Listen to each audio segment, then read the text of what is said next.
যাদেরকে এদেশের দর্পণ বলা হয়, এই সাংবাদিক সমাজ প্রত্যক্ষভাবে সাক্ষী আছেন। বাংলাদেশ জামাত ইসলামী দীর্ঘ 17 বছরে বাংলাদেশের একটি মজলুম সংগঠন। আমরা আমাদের কোনো বক্তব্য জাতির সামনে উপস্থাপন করতে পারিনি। আমাদেরকে নানা অভিযোগে অভিযুক্ত করা হয়েছে, কিন্তু আমরা কখনো আত্মপক্ষ সমর্থনের কোনো সুযোগ পাই।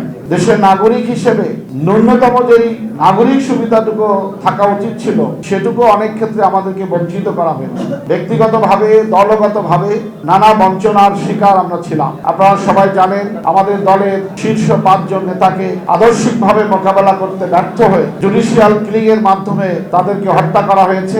আমাদের আরো 6 জন নেতাকে জেলের মধ্যে মৃত্যুবরণ করতে হয়েছে। বাংলাদেশ আজকে স্বাধীন, এখনো আমাদের নেতা এটিএম আজহারুল ইসলাম জেলখানায় ফাঁসির হুকুম নিয়ে এখনো তিনি জেলের মধ্যে রয়েছেন। বাংলাদেশ জামাত ইসলামীর নিবন্ধন বাতিল করা হয়েছে। জামাত ইসলামীকে সর্বশেষ এই ফ্যাসিস্ট সরকার বিদায়ের আগে আগে জামাতকে নিষিদ্ধ করা হয়েছিল। আমাদের এক একজন নেতার বিরুদ্ধে যে মিথ্যা অভিযোগগুলো দেওয়া হয়েছিল, আমরা সেগুলোর কোনো উত্তর দেওয়ার মতো, আত্মপক্ষ সমর্থনের মতো কোনো সুযোগ আমরা পাই। কেন্দ্রীয় অফিস থেকে আমাদের সারা দেশে ইউনিট পর্যন্ত সমস্ত অফিসগুলো বন্ধ ছিল। আমরা কোথাও জানাজার নামাজে গেলে সেজন্য অনেক সময় আমাদেরকে গ্রেপ্তার করা হয়েছে, যার একটি জ্বলন্ত সাক্ষী আমি নিজে। আমি একটি জানাজায় ইমামতি করেছিলাম, সেদিন দুপুরের মধ্যেই আমাকে গ্রেপ্তার করা হলো বাসা থেকে।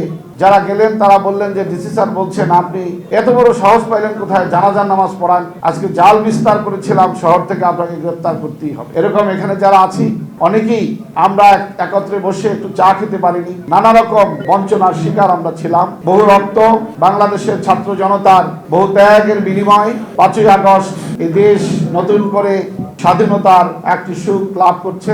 এই সুবাদে বাংলাদেশ জামাত ইসলামী এই জাতির সামনে আমাদের বক্তব্যগুলো তুলে ধরার জন্য, জামাত ইসলামী সম্পর্কে মানুষের মধ্যে যেই ভীতি আছে, যে মিথ্যাচার আছে, যে প্রপাগান্ডা আছে, যে ব্লেম গেম আছে, এগুলো আমরা জাতির সামনে পরিষ্কার করার জন্য আমাদের মোহতারাম আমিরুল জামাত সারা দেশি কর্মীদের নিয়ে তিনি সম্মেলন শুরু করেছেন।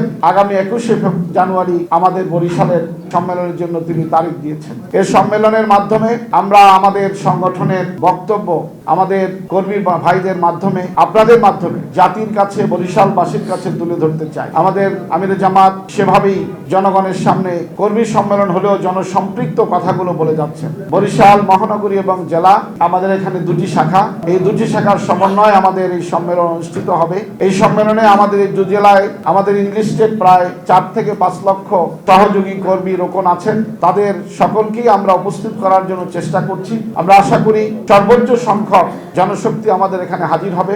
পাশাপাশি আমাদের বরিশালবাসীও আমরা বিভিন্ন জায়গা আলোচনায় লক্ষ্য করছি যে তারাও অধীর আগ্রহে অপেক্ষা করছেন আমিরুল জামাতের এই সমাবেশে যোগদান করার জন্য। বরিশালের ইতিহাসে জামাত ইসলামীর এই সম্মেলন একটি বড় সম্মেলন হবে, একটি মাইলফলক হবে। সেজন্য ওই দিন চলাফেরায় নগরবাসীর একটু কষ্ট হতে পারে। আমরা সর্বোচ্চ চেষ্টা করছি বিভিন্ন শহরের বাইরের বিভিন্ন প্রতিষ্ঠান, খোলা মাঠ, এগুলো যথাযথ কর্তৃপক্ষের সাথে আলোচনা করে আমরা বিভিন্ন জায়গা থেকে যে পরিবহনগুলো আসবে সেগুলো রাখার ব্যাপারে আমরা চেষ্টা করছি, যাতে করে যানজট সৃষ্টি না হয়। ট্রাফিকের সাথে আমরা কথা বলেছি, তাদের নির্দেশনায় আমরা চলতে চাই এবং যাতে করে নগরবাসীর কষ্ট না হয় আমাদের কারণে। তারপরও আমরা এটা কথা বিশ্বাস করি এবং জানি যে এতগুলো লোক এই শহরে এক জায়গায় জমায়েত হলে মানুষের একটু কষ্ট হবে। আমরা আপনাদের মাধ্যমে নগরবাসীর কাছে আমরা ক্ষমা প্রার্থী যে আসলে তাদের এই কষ্টের জন্য।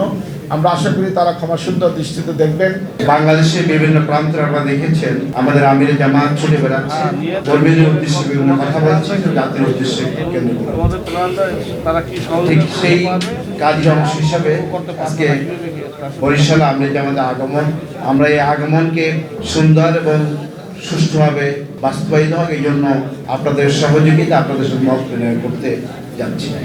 সম্মানিত সাংবাদিক বন্ধু, আমরা দীর্ঘ পথ চলা বাংলাদেশের এই 53 বছরের স্বাধীনতার মধ্যে দেশের বৈষম্য দূরীকরণ, দেশের মানুষের মধ্যে ন্যায় ইনসাফ প্রতিষ্ঠা, মানুষের থেকে সকল ধরনের অন্যায়, জুলুম, অত্যাচার মুক্ত হয়।